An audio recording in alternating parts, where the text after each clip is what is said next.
शरीर छोड़ने से शांति नहीं मिलेगी, अहंकार छोड़ने से शांति मिलेगी।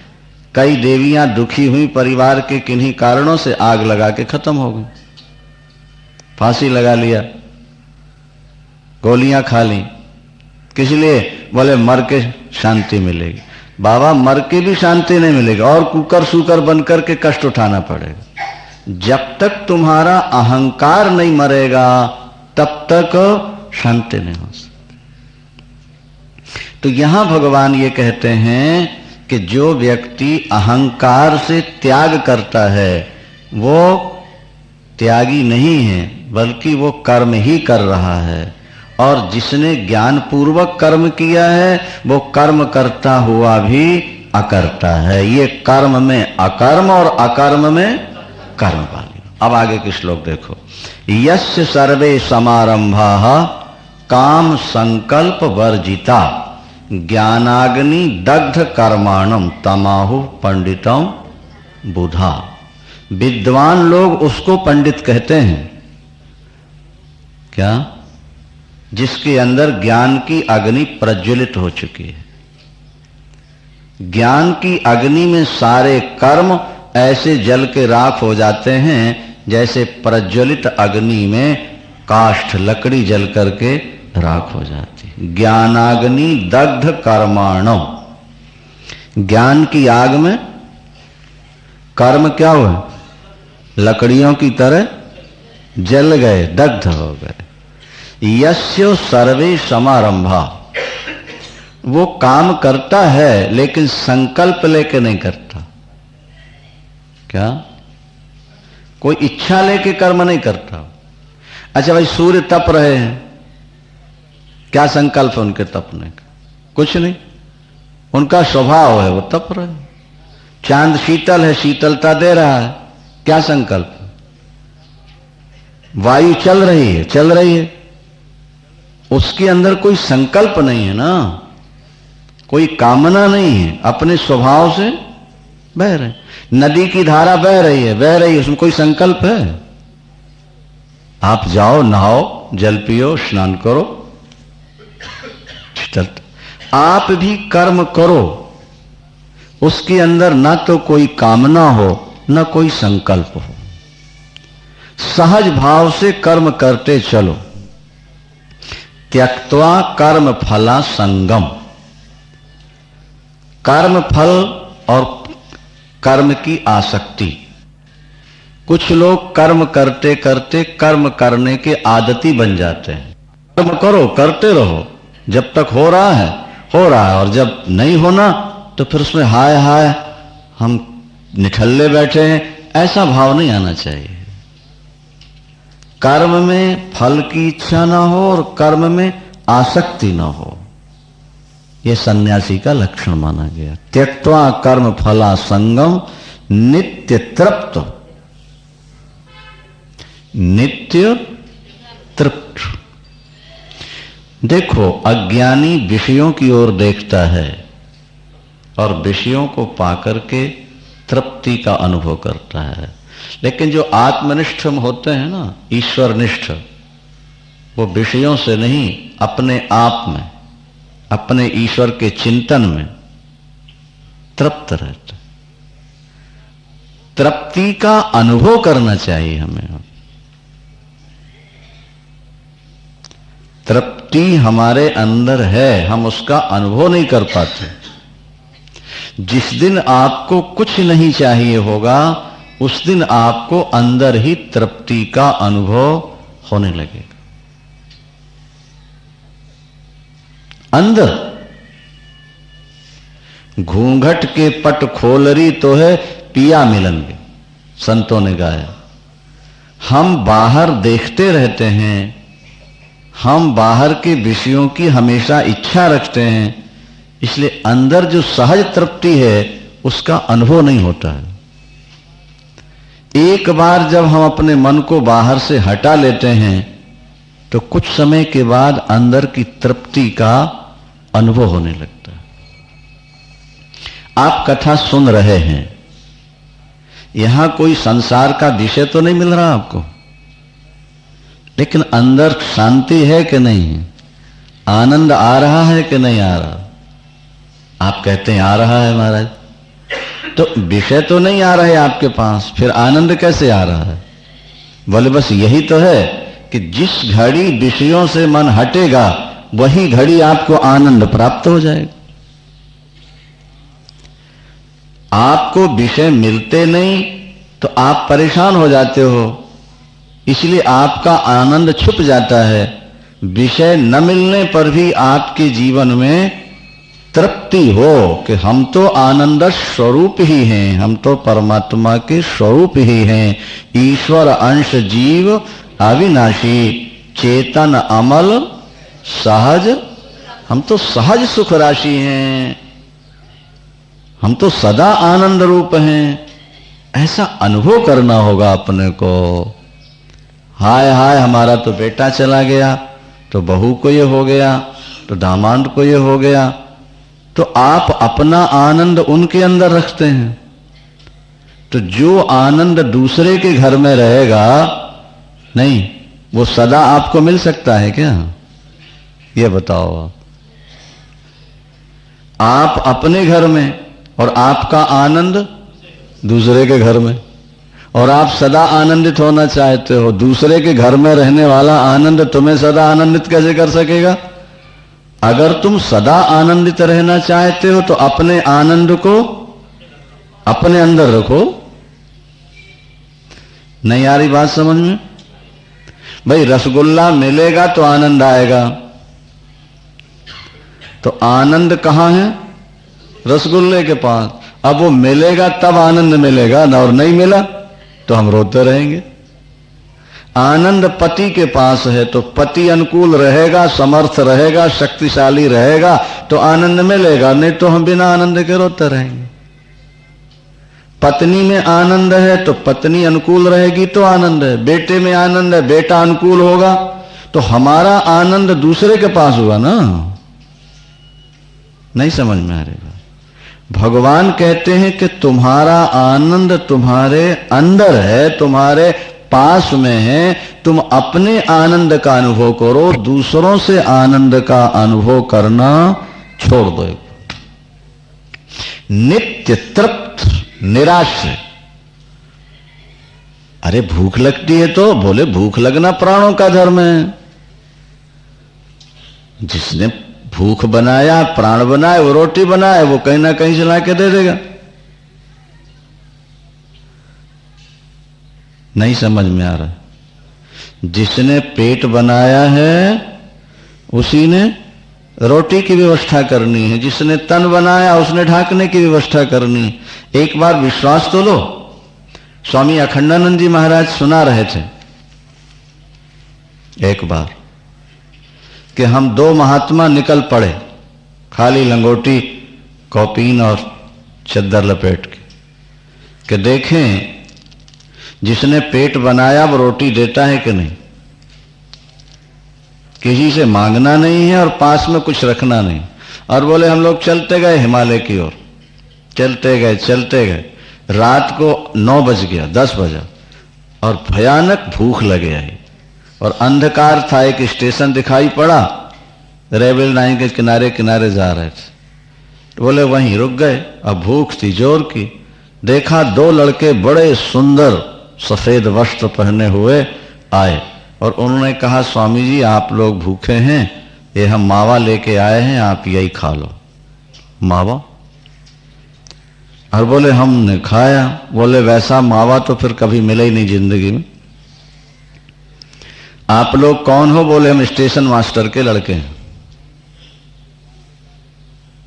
प्रातःकाल हम लोगों ने सोचा भाई धन्यवाद दे दें स्टेशन मास्टर को कि आपने मावा भिजवा दिया।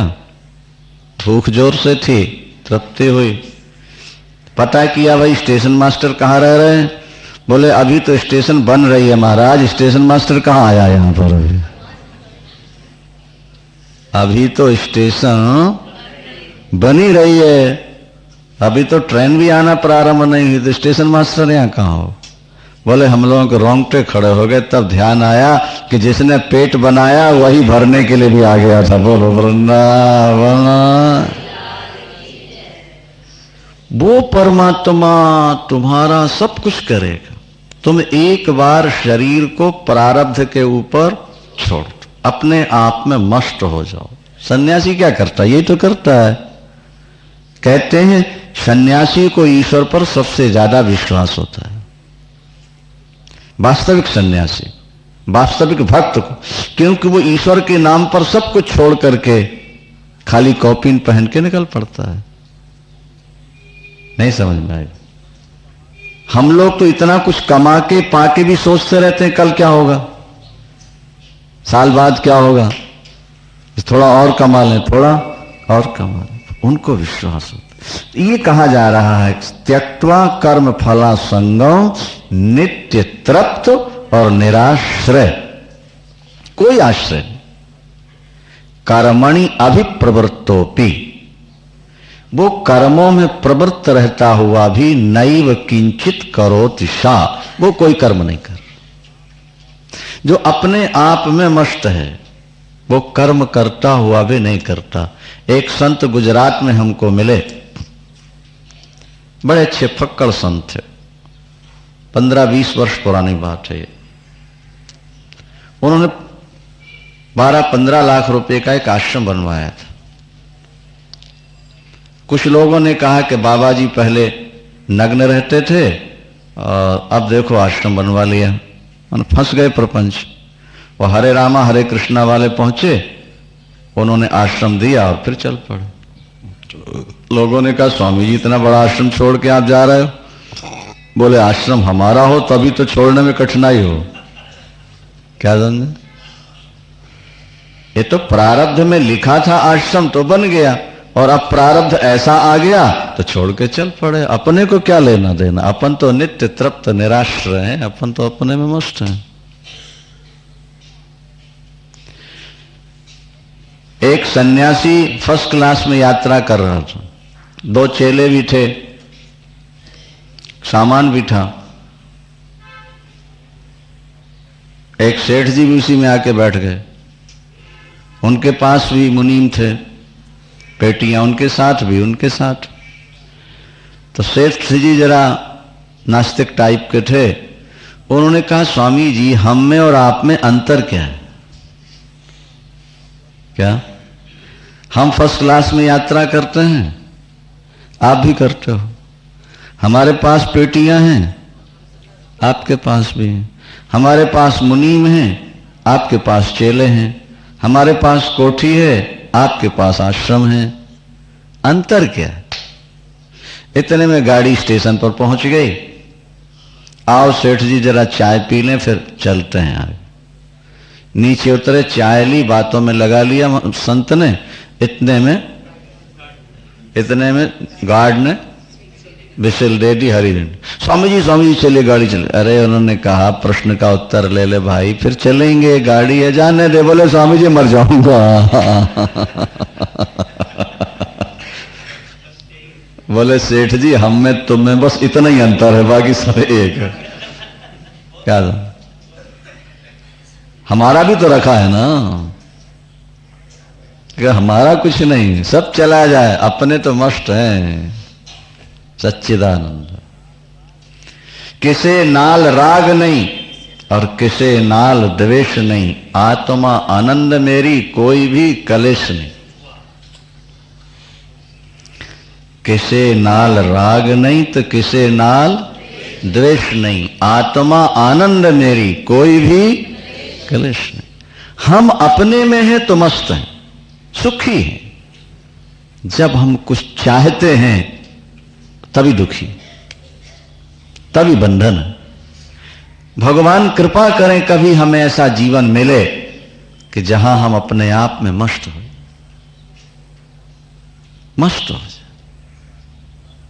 वही जो पहले आपने सुना कि चाह चमारी चूहरी 100 नीचन 100 नीच, तू तो पूर्ण ब्रह्म था चाह न होती पीछ।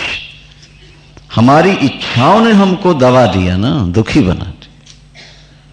हम अपने में तृप्ति का अनुभव करें और संकल्पों का त्याग करके कर्म करते जाएं।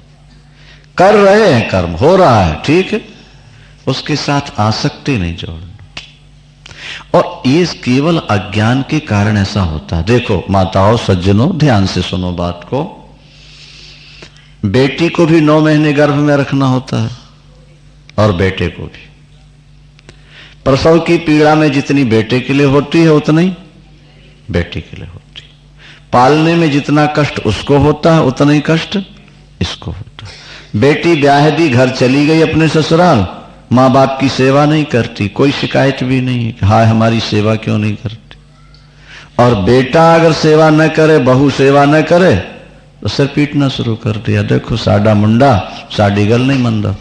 बोलो वृंदावन। ये हमारा बेटा हमारी बातें नहीं मानता, अब तो भोगा। अब लगे रोने। एक बुढ़िया हमारे पास आई, रोने लगी। हमने कहा माता जी बेटियां कितनी हैं? 3। कहाँ गई? बोले तो परना गई, ब्याह गई ना, चली गई ससुराल। सेवा करती हैं कुछ तुम्हारी के नहीं? बोले बेटी से क्या सेवा लेनी है महाराज, वो तो गई अपने ससुर। तो हमने कहा माता जी ऐसा समझ लो कि 3 बेटियां नहीं 4 बेटियां हैं। 3 बेटियां दामाद को दे दी, 1 बेटा बहू को दे दो और तुम भजन करो आकर के। काहे को रोती रहती हो तुम काम काम। ये देखो मन की एक कल्पना ही है ना कि बेटी सेवा नहीं करती उसकी कोई पीड़ा नहीं, और बेटा नहीं करे तो पीड़ा हुई। ये मन की एक कल्पना है ना, समझ लो। बचपन से जैसे हमें ये हमारे दिमाग में भर दिया गया कि बेटी पराया धन है, इसका धन नहीं खाना है, नहीं समझ। इसी तरह अगर बचपन से तुम्हें कोई गुरु मिल गया होता कि बेटे भी अपने नहीं है, संसार भी अपना नहीं है, इनसे कुछ पाने की इच्छा छोड़ दो, कर्तव्य रूप से बुद्धि से कर्म करो और सबसे पिंड छोड़ा के भजन करने लगो, तो आज बेटों के कारण भी हमको रोना कहां पड़ता। ये सारा संसार एक भावमय है, भाव में जहां जैसी भावना बन जाए। कर्म करो बिल्कुल निश्चिंत होकर के। वृंदावन कर्मण्यभिप्रवृत्तोपि, कर्म करता हुआ भी वो व्यक्ति अकर्ता है जिसके जो अपने आप में नित्य तृप्ति का अनुभव किए रहे। निराशीर यत चित्तात्मा, जिसके मन में कोई आशा नहीं वो निराशी।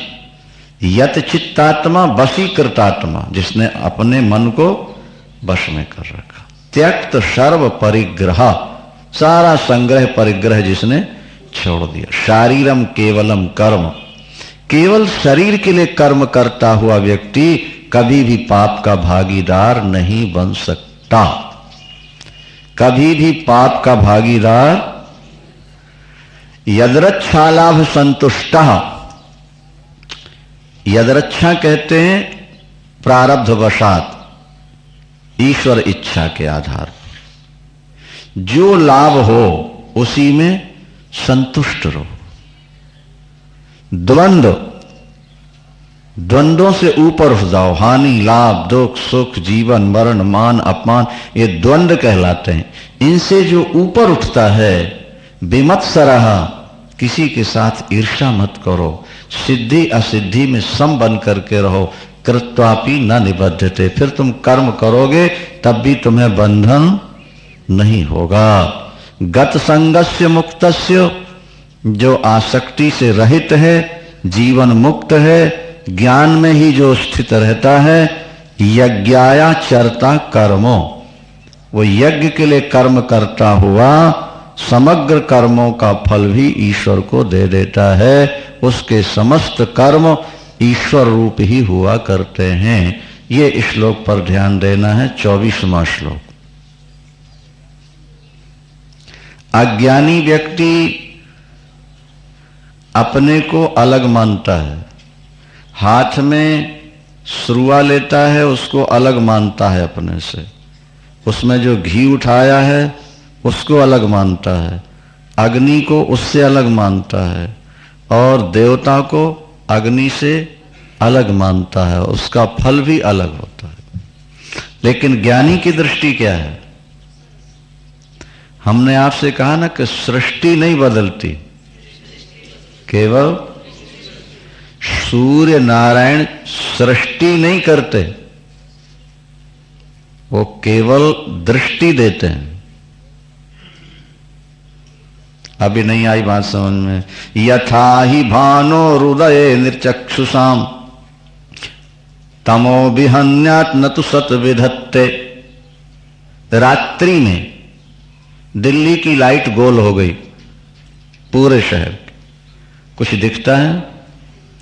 हरा पीला काला, मनुष्य पशु पक्षी, बोलो, नगर, ब्लैकआउट, कुछ भी नहीं दिख रहा। और सूर्य नारायण निकल आए, क्या हुआ? सूर्य नारायण ने नगर को बसा दिया या दिखा दिया? वो बसाते नहीं हैं, वो केवल दिखाते हैं। ठीक है ना? ज्ञान संसार को बिगाड़ता बनाता नहीं है, वो एक दृष्टि ऐसी मिलती है कि जहां सब कुछ परमात्मा का स्वरूप ही दिखाई देने लगता है। वो दृष्टि बदल जाती है ज्ञान प्राप्त होने के बाद, सृष्टि नहीं बदलती। अब देखिए जरा, इसको ध्यान से सुनिए आप। श्रीमन नारायण नारायण नारायण,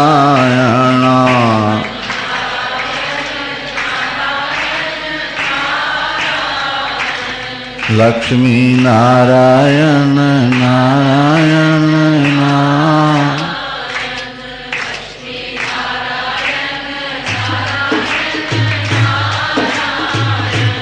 बद्री नारायण नारायण,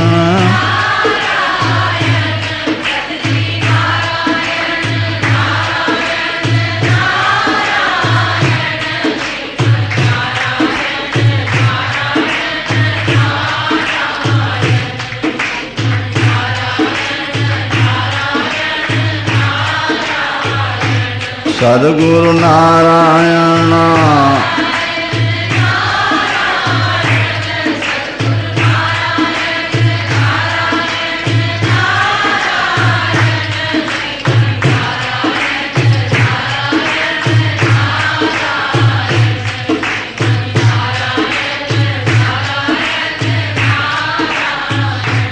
लक्ष्मी नारायण,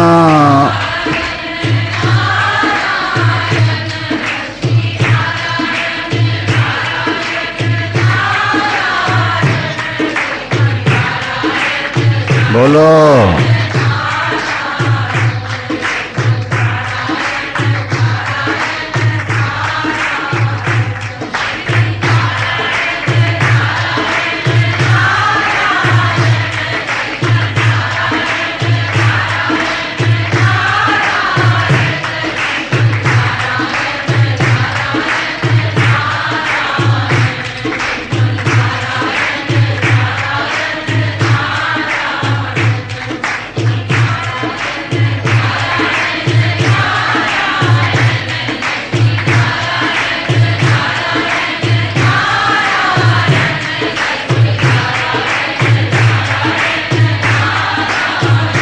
श्रीमन्नारायण वृंदावन बिहारी। ज्ञानी लोग जब भोजन करते हैं ये मंत्र बोला करते हैं, क्या?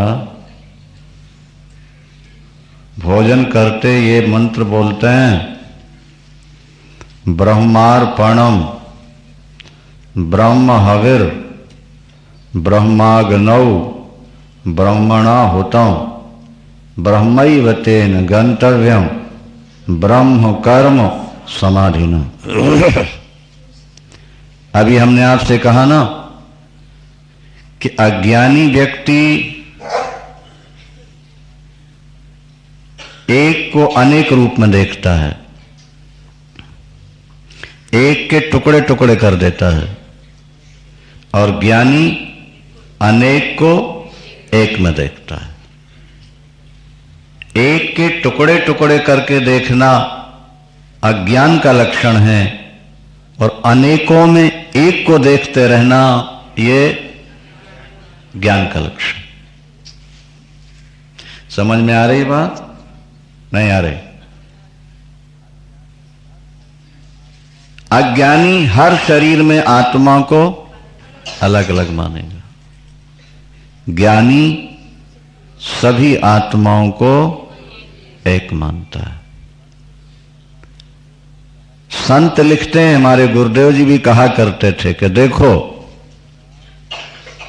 जो पदार्थ निरवयव होता है, निराकार होता है, उसके टुकड़े नहीं हो सकते। हाँ, जिस पदार्थ के अवयव नहीं है, अंग नहीं है, उसके टुकड़े नहीं हो सकते। साकार में ही टुकड़े होते हैं, निराकार में। क्या आकाश के टुकड़े कर सकता है कोई व्यक्ति संसार में? बोलो क्यों? क्यों? इसलिए कि वो निराकार। परमात्मा आकाश से भी ज्यादा निराकार है, सूक्ष्म है, निरवयव है। आत्म तत्व उससे भी ज्यादा सूक्ष्म है। पदार्थों से ज्यादा मन सूक्ष्म है और मन से ज्यादा बुद्धि सूक्ष्म है, बुद्धि से ज्यादा अहंकार सूक्ष्म है और उससे भी ज्यादा आत्मा सूक्ष्म। तो जो इतना सूक्ष्म तत्व है, क्या उसके टुकड़े हो सकते हैं? किसी डॉक्टर से पूछो, हार्ट स्पेशलिस्ट से पूछो, अल्ट्रासाउंड डॉक्टर से पूछो कि आत्मा का स्वरूप क्या है, बताएगा कोई? क्या आकार? कोई आकार नहीं। तो जिसका कोई आकार नहीं है, उसके टुकड़े कैसे करोगे आप? चेतन चेतन एक, ये ध्यान रख। वो एक ही चेतन सब में समय, और यहां तक कि जो पदार्थ है ना, वो भी सब चेतन है। अभी इस बात को थोड़ा गहराई से सुनोगे तो समझ में आएगा।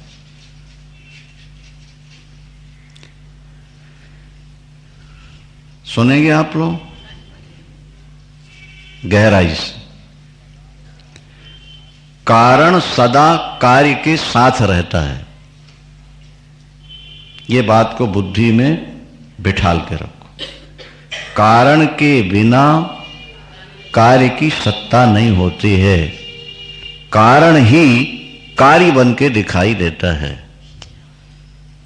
जैसे सूत धागा है कारण और वस्त्र है कार्य, ठीक है? तो कारण के बिना कार्य हो जाएगा? धागे के बिना वस्त्र की सत्ता है? नहीं। धागा ही वस्त्र के रूप में दिखता है। लकड़ी है कारण और दरवाजा है कार्य। लकड़ी ही किवाड़ बनती है, तो बिना लकड़ी के किवाड़ है? पानी है कारण और बर्फ है उसका कार्य, तो बिना पानी का बर्फ आपने देखा है कहीं? मतलब कारण को छोड़ करके कार्य नहीं रह सकता। ठीक है, समझ में आ गया? ये सारा संसार कहां से, किससे पैदा हुआ? बोलो, भगवान से। भगवान हुआ कारण और संसार हुआ कार्य। तो जैसे सूत के बिना वस्त्र नहीं, पानी के बिना बर्फ नहीं, इसी तरह ईश्वर के बिना कोई पदार्थ नहीं रह सकता। ईश्वर ही पदार्थ बन के दिखता है, ईश्वर ही पदार्थ के रूप में दिखता है। ये दृष्टि बहुत आगे चल के मिलेगी। सुनते सुनते तुलसीदास यह चिद बिलास जग बूझत बूझत बूझे। सुनते सुनते विचार करते करते बुद्धि इसको पकड़ती है, फिर उनको दूसरी कथाएं ज्यादा रुचती नहीं है, यह समझ लेना। एक बार ये सुनने का संस्कार बन जाए तुम्हारा, इसका डायरेक्ट अंदर असर होता है। नहीं समझे भाई? हम ठाकुर जी की लीला सुनते हैं, बहुत अच्छी बात है, लेकिन लीला का मतलब ये हुआ कि हम अपने से हटके लीला में जाते हैं ना। लेकिन जब अध्यात्म सुनेंगे तो वो सीधा अपने अंदर ही आ जाएगा व्यक्ति। अब देखो, परमात्मा से प्रकट हुई प्रकृति, प्रकृति से उत्पन्न हुई बुद्धि, बुद्धि से उत्पन्न हुआ अहंकार, अहंकार से उत्पन्न हुआ आकाश, आकाश से उत्पन्न हुए वायु, वायु से उत्पन्न अग्नि, अग्नि से जल, जल से पृथ्वी, और पृथ्वी से पदार्थ बन गए। हमारे गुरुदेव सुनाते थे, उन्होंने लिखा भी है, चीनी है मीठी है। चीनी कैसी है? अज्ञानी व्यक्ति चीनी खा के कह रहा है कि चीनी मीठी है, लेकिन ज्ञानी कहता है ब्रह्म मीठा है। बोलो सच्चिदानंद। नहीं आई बात समझ में? आ गई? पुराने श्रोता हो इसीलिए आ जाती है। अज्ञानी चीनी खा के कहता है, मिठाई खा के कहता है मिठाई रसगुल्ला मीठा है, और ज्ञानी कहता है ब्रह्म मीठा है। कैसे? हाँ, उसको उल्टा करके देखो ना। चीनी कहां से पैदा हुई? गन्ने से। गन्ना कहां से पैदा हुआ? मिट्टी से। मिट्टी कहां से पैदा हुई? जल से। जल पैदा हुआ अग्नि से। अग्नि पैदा हुई वायु से। वायु आकाश से। आकाश अहंकार से। अहंकार बुद्धि से। बुद्धि प्रकृति से, और प्रकृति ब्रह्म से। तो ब्रह्म से सब चला ना, तो कारण तो हमेशा कार्य के साथ रहता है। तो जितना कुछ ये बना सबके साथ ब्रह्म की सत्ता जुड़ी हुई है। तो चीनी में जो मिठास है वो चीनी की नहीं है, परमात्मा ही मीठा बन के हमें आपको सुख दे रहा है। हर वस्तु जो हमें सुख दे रही है, नहीं, ईश्वर है। अरे जो दुख दे रहा वो भी ईश्वर है। बोलो वृंदावन। नीम अगर कड़वी लग रही है तो वो भी ईश्वर ही है। वो हुआ यह है कि वो तमोगुण में आकर के वो रस थोड़ा कड़वा हो गया है, पर है वो भी ब्रह्म ही। पदार्थ रजोगुण तमोगुण में आके बदल गया, बाकी है वो ब्रह्म। अब देखो इस श्लोक का अर्थ, ब्रह्मार्पणम्। सुरुआ लिया ना हमने हाथ में, सुरुआ समझते हो ना, हवन करते समय जिसमें घी लेकर के डालते हो ना चम्मच की तरह, वो ब्रह्मार्पणम्। भगवान कृष्ण कहते हैं वो चम्मच तुमने उठाई ना सुरुआ, वो भी ब्रह्म है। और उसमें जो तुमने घी रखा या सामग्री डाली वो भी ब्रह्म है। ब्रह्मार्पणम्, ब्रह्म हवि, ठीक है। और जो आग जल रही है वो ही ब्रह्म है। ब्रह्माग्नौ, अग्नि क्या है? ब्रह्म। और ब्रह्मणा हुतम, और जिसने हवन किया वो व्यक्ति भी ब्रह्म है। और उसका जो फल है, लक्ष्य है, वो भी ब्रह्म। ईश्वर के लिए हमने हवन किया ना, तो ईश्वर भी ब्रह्म है, अग्नि भी ब्रह्म है, घी भी ब्रह्म, उसको उठाने वाला सुरुआ भी ब्रह्म, और उठा करके हवन करने वाला व्यक्ति भी ब्रह्म। जब सब कुछ ब्रह्म है तो फल हमें क्या मिलेगा? बोले ब्रह्म ही मिलेगा, और क्या मिलेगा? ब्रह्म से भिन्न जब कोई वस्तु है ही नहीं, ये हमारी बुद्धि में स्थिर हो गया, तो अब अंत में हम जाएंगे कहां? ब्रह्म में तो जाएंगे, क्योंकि दूसरी वृत्ति तो हमारे अंदर पैदा नहीं हो रही। सब कुछ ब्रह्म है। वेद भगवान कहते हैं सर्वम खल इदम ब्रह्म। क्या कहा? सर्वम खल इदम ब्रह्म, नेह नानास्ति किंचन। नेह नानास्ति। यहां जो नानात्व तो दिखाई दे रहा है, यहां जो अनेकता दिखाई दे रही है, वो योग माया का चमत्कार है। भाई आप ऐसी जगह खड़े हो जाओ जहां दोनों साइड में या चारों साइड में शीशे लगे हों। कभी आप खड़े हुए होंगे ऐसी जगह, तो आप अपने को सैकड़ों रूप में देखते हैं। देखा कभी आपने? नहीं देखा। चारों तरफ दर्पण हो, नहीं, और आप बीच में खड़े हो जाओ तो आपके अनेक रूप दिखे, हजारों। आपके बिरला मंदिर में भी एक कमरा ऐसा है जो कभी कभी खुलता है, पावन धाम में भी है, हमारे आश्रम में भी है, जबलपुर वाले में। आप खड़े हो जाओ, लंबी लाइन। कई जगह मूर्तियां भी आप देखते हो, दोनों तरफ कांच लगा देते हैं, देखो तो एक मूर्ति हजार रूप। तो आप अपने को दर्पणों के बीच में जब अनेक रूप में देखते हो तो अपने को आप अनेक मानते हो कि एक मानते हो? हाँ, आंखें तो अनेक देख रही हैं, फिर एक क्यों मानते हो? अरे बोले अनेकता तो शीशे का चमत्कार है महाराज, हम तो एक का ही है। हम अपने को अनेक देखते हुए भी एक मानते हैं, अनेकता ये शीशे का चमत्कार है। इसी तरह परमात्मा एक ही है, माया के चमत्कार से वो अनेक रूपों में दिखाई देने लगा है। बस इतना मान ले, बुद्धि में ये बात बैठा लो कि ईश्वर एक, चेतन तत्व एक, एकम सत, ये वेद का वचन है।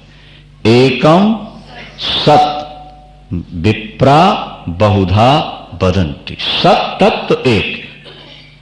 ब्राह्मणों ने उसका अनेक प्रकार से निरूपण किया हुआ है। जब सब कुछ ब्रह्म हो जाएगा तो फिर आपकी मुक्ति में कोई संदेह नहीं रहेगा, फिर आपके जीवन में टेंशन तनाव नहीं आएगा, क्योंकि सब कुछ ब्रह्म। ब्रह्म अपनी माया से ही 84 लाख प्रकार के रूप बनाकर खेल रहा है, प्रदर्शनी है, उसकी नुमाइश है, और हम उसकी बनाई नुमाइश को बड़े आराम से देख रहे हैं। अटैचमेंट नहीं है, कोई द्वेष नहीं, ना तो कहीं अटैचमेंट है और ना किसी से द्वेष। हम देखने आए हैं, ठाकुर ने लील अपना बनाया और देखा। रहे भाई, कोई अपनी कोठी में आपको ले जाता है या आप जाते हो और वो आपको सब कमरे दिखाता है, अपने ड्रेसिंग रूम और शोरूम और किचन सब दिखा रहा है, तो उसको देख के आप वहां की वस्तुओं को अपनी मान लेते हो क्या? बोलो, क्या मानते हो? ये तो उसकी है, इसने बनाया है, हमको दिखा रहा, हम कह देते भाई बहुत बढ़िया बहुत बढ़िया, तुमने बहुत अच्छे ढंग से बनाया, ये सामान बहुत बढ़िया है, ठीक है ना, अच्छा जी जयराम जी की चले। तो ऐसा क्यों नहीं मान लेते कि भगवान ने दुनिया बनाई थी और हमको देखने के लिए भेजा था, और हम भी देख ताक के धन्यवाद दे करके वापस लौट जाए, किसी के साथ अटैचमेंट ना हो हमारा, क्योंकि उसकी बनाई चीज है, वही सब बन करके दिखाई दे रहा है। क्या समझ में? मेरा बेटा और मेरी पत्नी और मेरा पति और मेरा घर, इन रस्सियों ने ही तो हमको बांध दिया।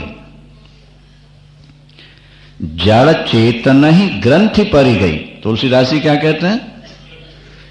जड़ चेतन ही ग्रंथि परी गई, यद्यपि मृषा छूटत कठिन। जड़ और चेतन में गांठ लग गई। जड़ और चेतन में, समझ में आ रहा है कि नहीं? बोले महाराज जड़ चेतन में गांठ कैसे लगी? बोले यद्यपि मृषा, गांठ तो ये झूठी है पर छूटत कठिन है, ये जल्दी छूटती भी नहीं। गांठ है झूठी पर छूटती नहीं।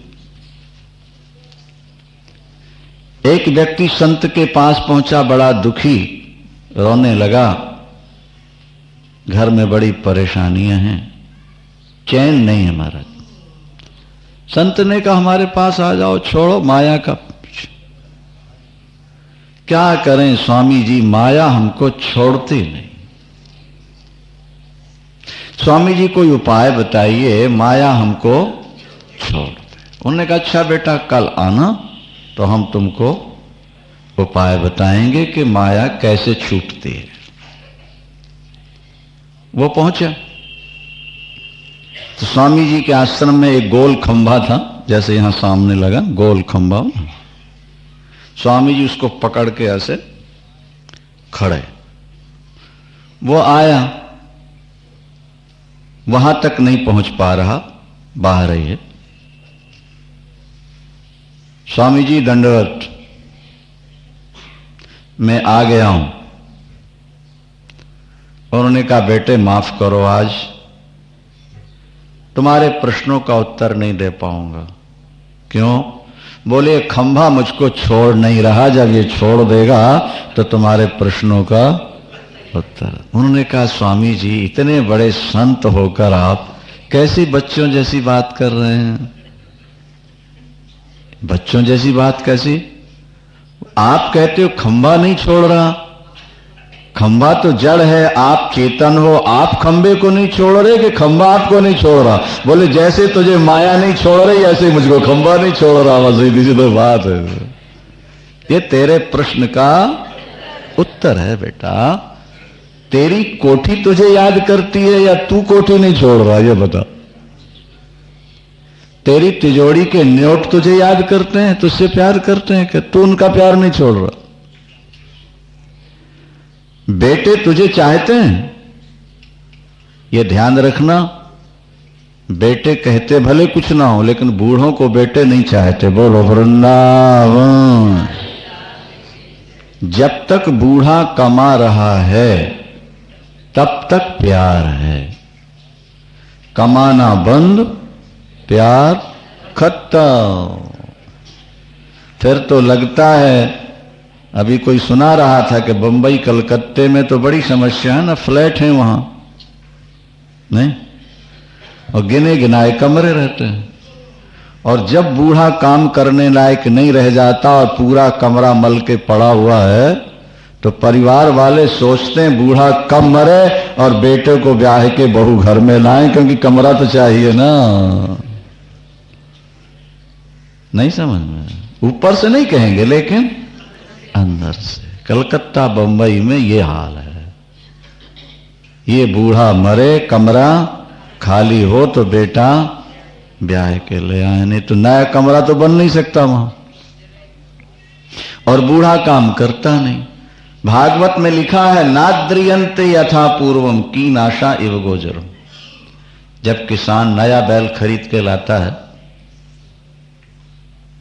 नहीं 3-4 हजार, दिन में 4-6 बार उसकी पीठ पर हाथ फेरता है, उसके सींगों को रंगता है, गले में घंटी बांधता है, बढ़िया खल बढ़िया चुन उसको खिलाता है, नहला, खूब काम लेता है, खूब काम लेता।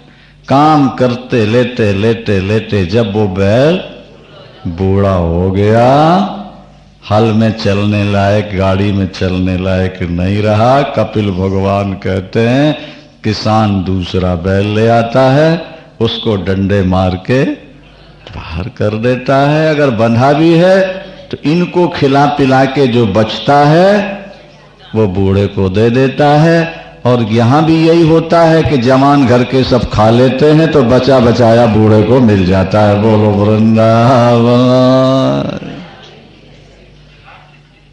क्या है? बूढ़े की बड़ी दुर्दशा महाराज, बड़ी दुर्दशा। एक बूढ़ा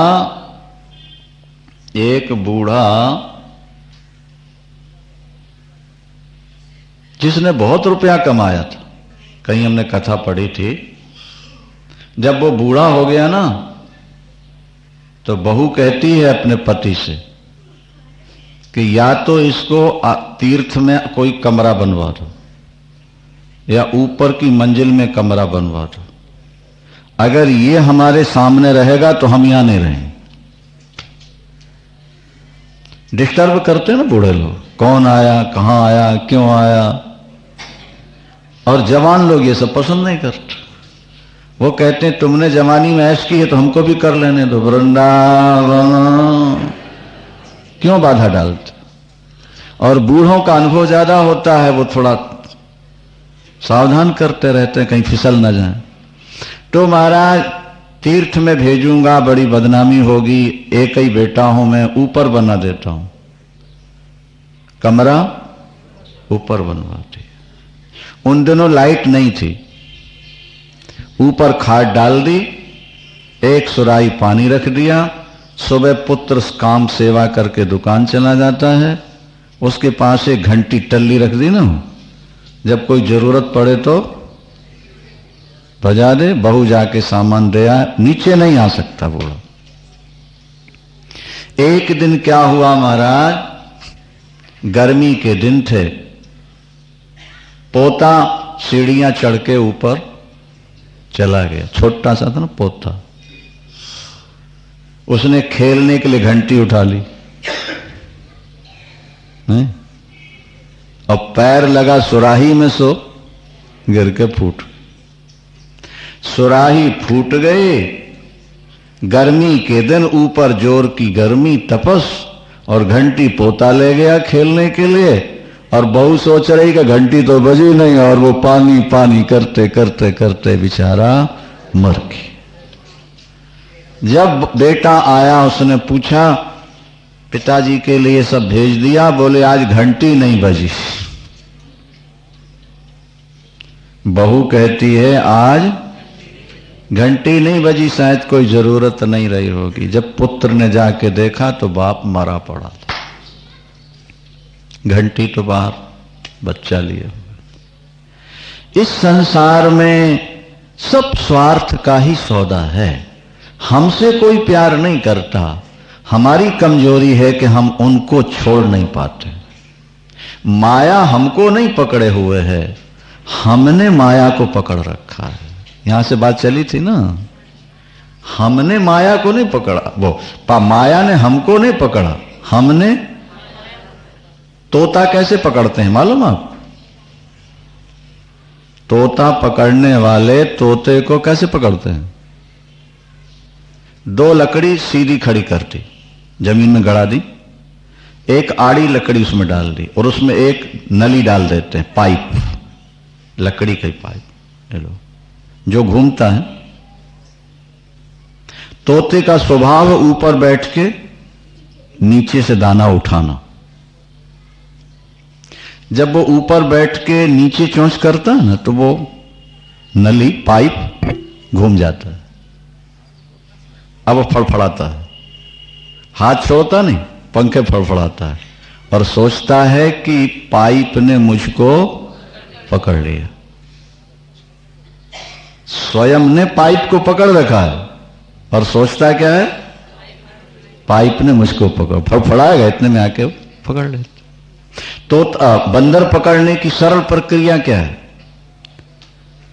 सो माया बस भयउ गुसाई, सो माया बस भयउ गुसाई, क बंध्यो कीर मरकट की नाई।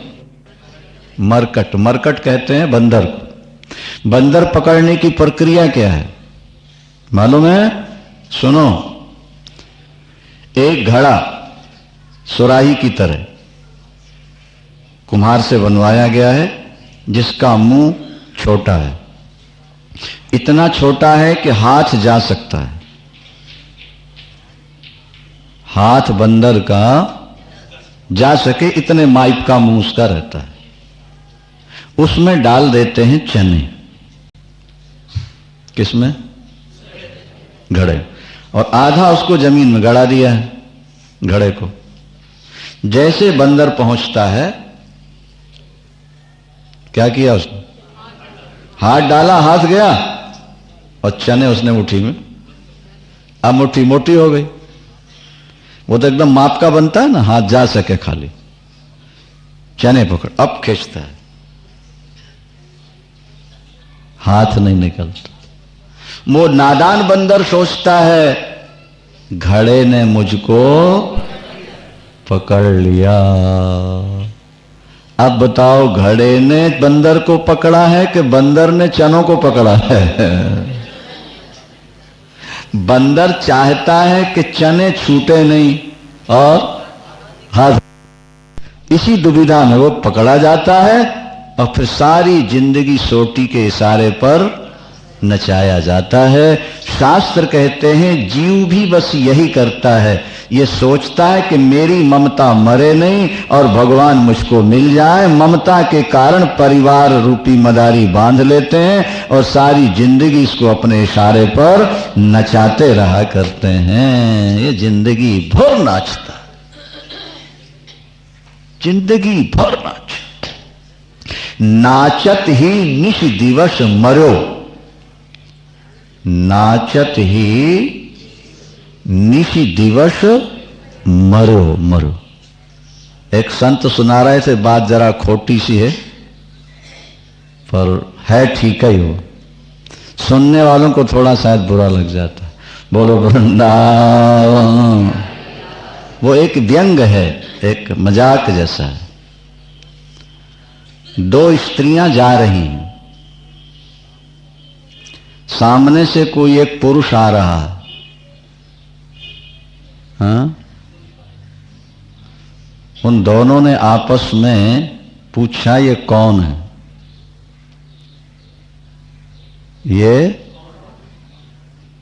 एक ने दूसरी से पूछा ये कौन है, तो दूसरी ने कहा पड़ोसी का खोता है। बोलो वृंदावन। ये पड़ोसिन का खोता है। कैसे? बोले सारा दिन परिवार का बोझा ढोता है, इसलिए ये खोता है। सुबह उठेगा, पहले दूध लेने दौड़ के जाए। कितने में खरीदा खोता? बोले 50,000 में। बोले सस्ता है। बोलो वृंदावन। उसने कहा महंगा है। उसने कहा नहीं, दहेज दिया ना 50,000, शादी में लगा दिए, वही खोता हो गया, उतने का खरीदा हुआ। सुबह उठ करके पहले तो ये दूध का डब्बा लेके दौड़ा जाएगा, वहां से आके बच्चों को स्कूल भेजने जाएगा, वहां से आकर के फिर सब्जी लेने जाएगा, वहां से लौट करके क्या समझ में आया, बेचारा नाश्ता करके फिर ड्यूटी पर दौड़ा जाएगा, वहां से लौट करके सामान खरीदेगा, बच्चों को लाएगा, फिर शाम को दूध लाएगा, फिर काम करेगा। बोले ये खोता सस्ता है। बोलो वृंदावन। ये संसार तुम्हें खोता बना के ही काम लेता है। तुमसे प्यार करने वाले नहीं हैं लोग। ये तुम जो दिन रात दौड़ दौड़ के काम कर रहे हो, इसलिए वो तुमसे थोड़ा मुस्कुरा के बोल देते हैं और ताजे ताजे 2-4 फुलके तुमको, हाँ समझ लेना, जिस दिन तुम काम करने लायक नहीं रहे गए तुम। इसलिए अब समय है, समय रहते चेत जाओ, भगवान की ओर बढ़ो। इस संसार में तो करोड़ों जन्म बीत गए, नाचत ही सब कई जन्म सिराने। नाचते नाचते तो करोड़ों जन्म बीत गए, अब थोड़ा संसार से मुड़ो। पत्नी कभी नहीं चाहती कि हमारा पति काम छोड़ के भजन में बैठ जाए। अगर पति ज्यादा भजन करेगा तो माला उठा के फेंक देगी। क्या समझे? वो सोचती कि अगर ये चला गया तो मेरा क्या होगा। एक जवान पति ने कहा कि मैं संन्यास लेना चाहता हूं, पत्नी कहती मेरा क्या होगा। वो ये नहीं कहती कि आप कैसे रहोगे, कहां रहोगे, आपकी व्यवस्था क्या होगी, वो ये नहीं कहती, वो सीधा ही सा कहती है हाँ, इसका मतलब है कि हम अपने लिए प्यार करते हैं। वृंदावन। मेरा क्या होगा, तुम्हारा क्या होगा, तुम जाओ भाड़ में, हमें से क्या लेना देना, हमारा क्या होगा। हमारी व्यवस्था पहले ठीक होनी चाहिए। इसलिए वेद भगवान कहते हैं नवा अरे पत्यु कामायो पति प्रियो भवति, आत्मनस्तु कामायो पति प्रियो भवति। पति के लिए पति प्यारा नहीं है, अपने सुख के लिए पति प्यारा है। पत्नी के लिए पत्नी प्यारी नहीं है, अपने सुख के लिए पत्नी प्यारी है। बोलो सच्चिदानंद भगवान की। नहीं आ रही बात समझ में? पति के सुख के लिए पति प्यारा नहीं, अपने सुख के लिए पति प्यारा। पत्नी के सुख के लिए पत्नी प्यारी नहीं है, अपने सुख के लिए पत्नी प्यारी। वेद भगवान के। अच्छा आप ये बताओ, ये बात तो शायद आप लोग जल्दी नहीं मानते कि भाई पति के लिए पति प्यारा है, अपने सुख के लिए। पर ये बताओ, आपके मनी बैग में जो मनी है, पर्स में नोट है, आप उनसे प्यार करते हो कि नहीं करते हो? बोलते जाओ, करते हैं ना। अच्छा, तो नोटों को सुख देने के लिए नोटों से प्यार है कि लेने के लिए है? हाँ जी, कार भी आपके पास है, स्कूटर भी है, कार को सुख देने के लिए कार से प्यार है कि लेने के लिए है? तो जैसे नोटों से सुख लेने के लिए नोटों से प्यार है, कार से आराम लेने के लिए कार से प्यार है, इसी तरह पत्नी को पति से सुख लेने के लिए पति से प्यार है, और पति को भी पत्नी से सुख लेने के लिए पत्नी से प्यार है। पुत्र को भी पिता से सुख लेने के लिए पिता से प्यार है, और पिता को भी पुत्र से सुख लेने के लिए पुत्र से प्यार है। ये वेद भगवान की घोषणा, इसलिए इस बात को कोई काट नहीं सकता। 2 और 2 4 हैं, दुनिया का कोई गणतज्ञ इसको काट नहीं सकता। वेद अंतिम प्रमाण है, और वेद जो कह दें वो बात कभी गलत हो नहीं सकती। ये संसार स्वार्थ से बंधा हुआ है, जकड़ा हुआ है। उठो, वेद भगवान कहते हैं, उठो, जागो, कुछ प्राप्त कर लो। हम तो रोज सुबह 6-7 बजे उठ जाते हैं, स्वामी जी आप कहते हो उठो, वेद भगवान कहते हैं अभी सो रहे हो। मोह निशा सब सोव निहारा, और देखिए सपने अनेक प्रकारा, कि जानिए तब ही जीव जग जागा, जब सब विषय विलास विरागा।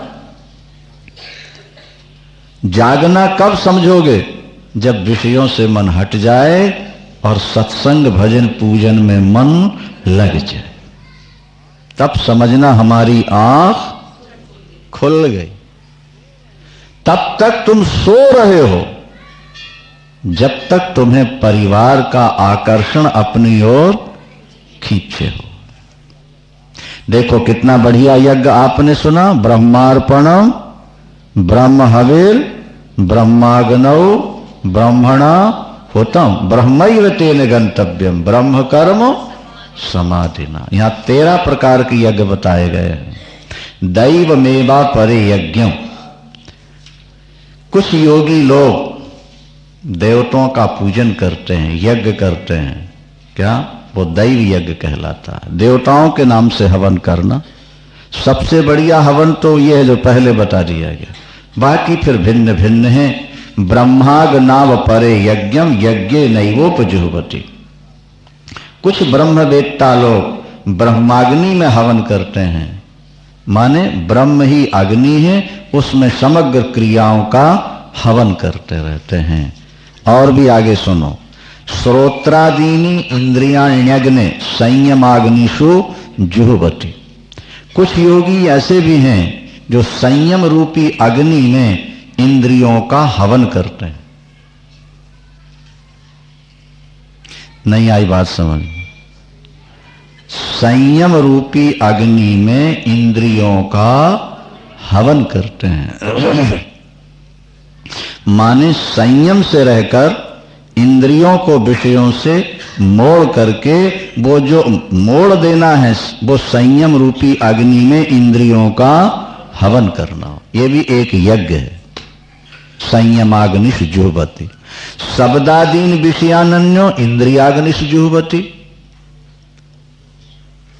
कुछ लोग तो विषयों का भोग करते हैं, तो ज्ञानी लोग विषयों का हवन करते हैं।